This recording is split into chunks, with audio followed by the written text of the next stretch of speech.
शादीशुदा लोगों के लिए बड़ी सीख। ये कहानी जरूर सुने।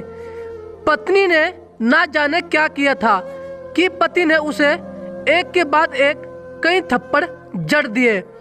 हमेशा हर शांति से हैंडल करने वाली पत्नी भी इस बार इतनी अशांत हो उठी कि उसने अपनी चप्पल ही निकालकर पति की ओर दे फेंकी। चप्पल पति के बालों को छूते हुए निकल गई। यह किस्सा यहीं पर खत्म हो सकता था, मगर पति ने इसे अपनी मर्दानगी का विषय बना लिया और बात बद से बदहर होती चली गई। रिश्तेदारों ने भी आग में घी का काम किया। किसी ने कहा, जो औरत अपने पति को चप्पल से मार सकती है वो ना ही तो वफादार हो सकती है और ना ही पतिव्रता। ऐसी औरत परिवार ही नहीं पूरे समाज पर कलंकित रहा है। बीवी के पक्ष वाले कहाँ पीछे रहने वाले थे। किसी ने कहा, 21वीं सदी में भी जो स्त्री के साथ मारपीट करते हैं उन्हें तो जेल भेज देना चाहिए। तो कोई कहता, जरूर उसको कोई और पसंद आ गई होगी, इसलिए अब पत्नी से मारपीट करने लगा है। बात कोर्ट तक पहुंच गई। दोनों पक्षों ने एक दूसरे के खिलाफ केस फाइल कर दिया। पति ने चरित्रहीन होने का तो पत्नी ने दहेज और शारीरिक उत्पीड़न का आरोप लगाया। 2 वर्षों से अधिक समय के लिए केस चला था। इन 2 वर्षों के दौरान दोनों पति पत्नी अलग अलग रहे थे।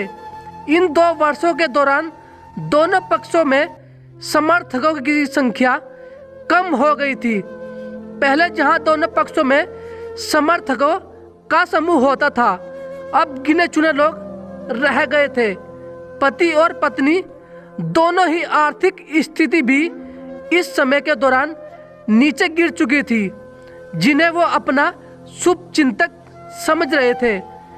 पैसों की बात आते ही उन्होंने भी अपना पलड़ा झाड़ लिया था। अगर कोई देने को राजी भी हुआ तो मोटे ब्याज की शर्त पर।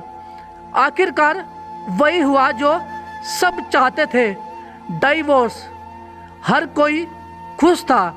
दोनों पक्षों के रिश्तेदार, उनके माता पिता और दोनों के वकील। लेकिन 5 साल की सुखद शादी और एक सुंदर बेटी होने के बाद मिले इस डाइवोर्स से पत्नी मूक थी और पति शांत।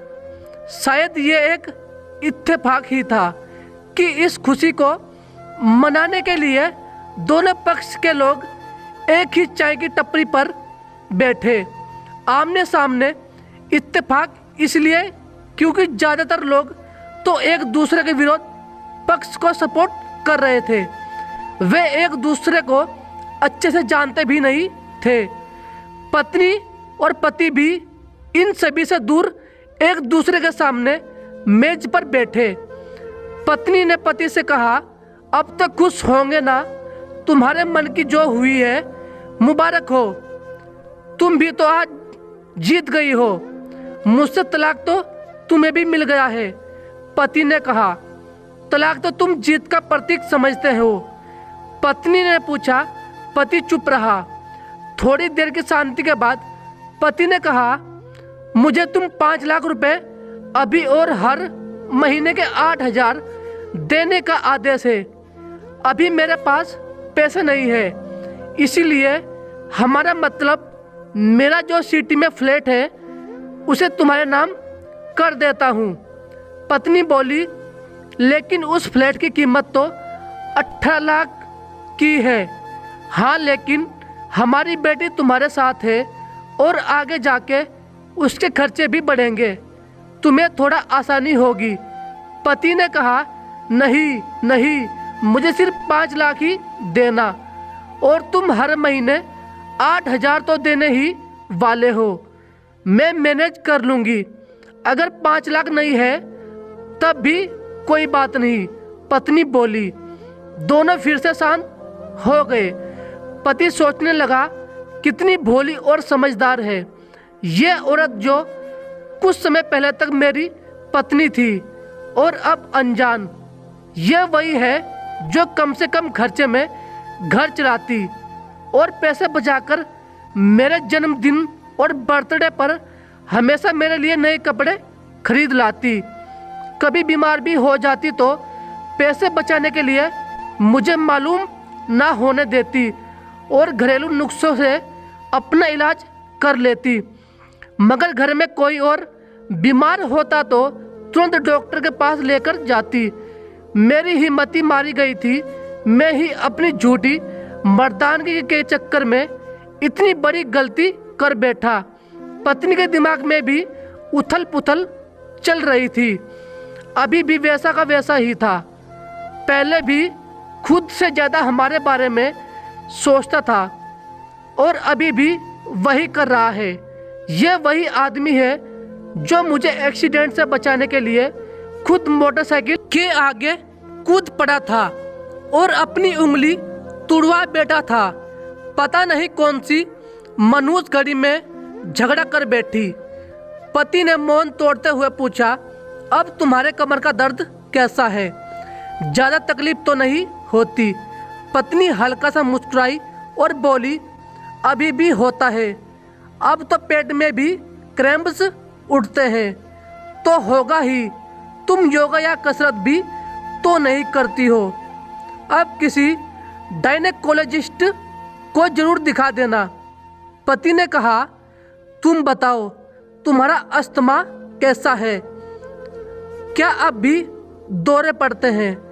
पत्नी ने पूछा, हाँ पड़ते हैं, पहले से ज़्यादा, क्योंकि अक्सर इनहेलर भूल जाया करता हूँ याद दिलाने के लिए तुम जो नहीं हो अब। पति बोला। पत्नी के आंखों में आंसू आ गए। वो बोली, तुम्हें मेरे चरित्र पर सवाल नहीं उठाने चाहिए थे तो यह परिस्थिति आती ही नहीं। हाँ मैं जानता हूँ तुम बहुत अच्छी हो। मुझसे गलती हो गई, बहुत बड़ी गलती। मैं लोगों के बहकावे में आ गया था। पति बोला, तुमने भी तो मुझ पर दहेज का इल्ज़ाम लगाया था। वो बोला, गलत था और इस बात का मुझे भी पछतावा हुआ। पत्नी ने कहा। पति कुछ कहना चाह रहा था लेकिन हिचकिचा रहा था। पत्नी ने पूछा, कुछ कहना चाहते हो? वो बोला, क्या सब पहले जैसा नहीं हो सकता? क्या मतलब?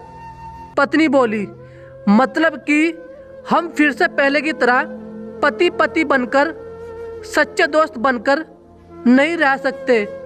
पति बोला, पर यह डाइवोर्स के पेपर दिखाते हुए पत्नी ने कहा, फाड़ देते हैं। पति ने अपने पास रखे डाइवोर्स के पेपर फाड़ते हुए कहा। पत्नी ने भी अपने पास रखे पेपर फाड़ दिए। सभी हैरान थे, वकील, रिश्तेदार और माँ बाप। पति पत्नी दोनों एक दूसरे के हाथ में हाथ पकड़े अपने घर की तरफ चले गए।